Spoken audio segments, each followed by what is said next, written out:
भ्रष्टाचार किया।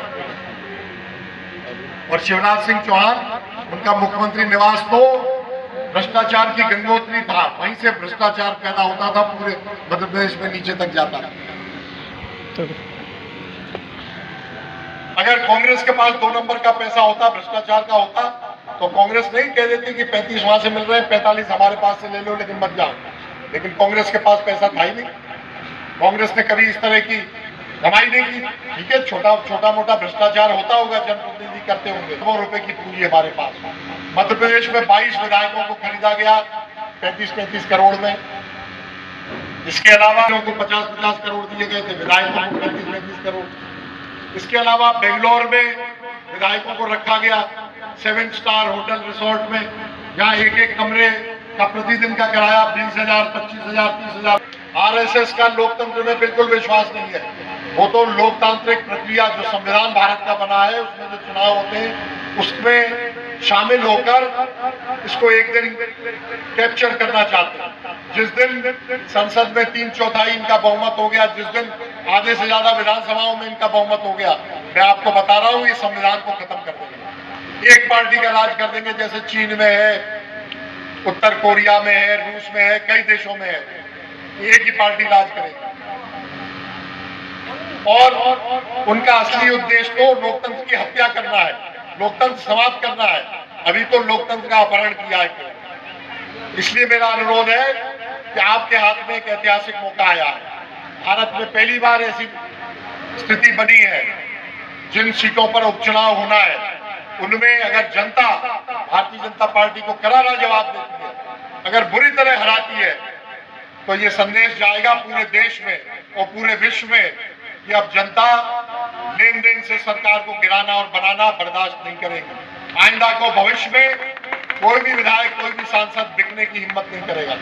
वो समझ जाएगा कि ठीक है, एक बार पैसा ले लिया तो ले लिया, लेकिन राजनीतिक भविष्य तो चौपट हो जाएगा, जनता स्वीकार नहीं करेगी। ये संदेश जाना बहुत जरूरी। इसलिए आप लोगों को ऐतिहासिक मौका मिला है। आप लोग ऐसे क्षेत्र के वोटर हैं जहां उपचुनाव होना है। आप लोग ये संदेश भेज सकते हैं पूरे देश में। लोकतंत्र को जिंदा रखना है, लोकतंत्र का अपहरण जो हुआ है उसको छुड़ाकर वापस पटरी पर लाना है। तो आपकी जिम्मेदारी है कि एक वोट भारतीय जनता पार्टी के खिलाफ जाए और हमारे कांग्रेस के उम्मीदवार फूल सिंह बरैया जी को कांग्रेस का उम्मीदवार घोषित कर दिया गया है। मैं अपील करूंगा कि फूल सिंह बरैया को आप अधिक से अधिक वोट देकर कांग्रेस पार्टी को जिताएं, भारतीय जनता पार्टी को करारा समझ सकें। रक्षा सिनोनिया जी के 35 करोड़ की पहले मैं बात बता दूं, 35 करोड़ का फिगर कहां से आया, कहां से पता चला? लेन देन तो चुपचाप हुआ होगा, लेकिन भारतीय जनता पार्टी के भी बहुत से लोगों के बीच में होकर बात हुई, तो कहीं कहीं से फूटकर बात निकल कर आई।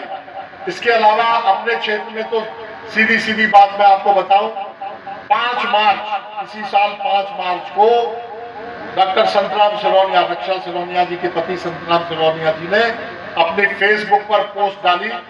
नए लड़के सब समझते होंगे, फेसबुक पर पोस्ट डाली कि अब तो हद हो गई, शिवराज सिंह 35-35 करोड़ रुपए विधायकों को ऑफर करके कांग्रेस विधायकों को खरीदना चाह रहे हैं।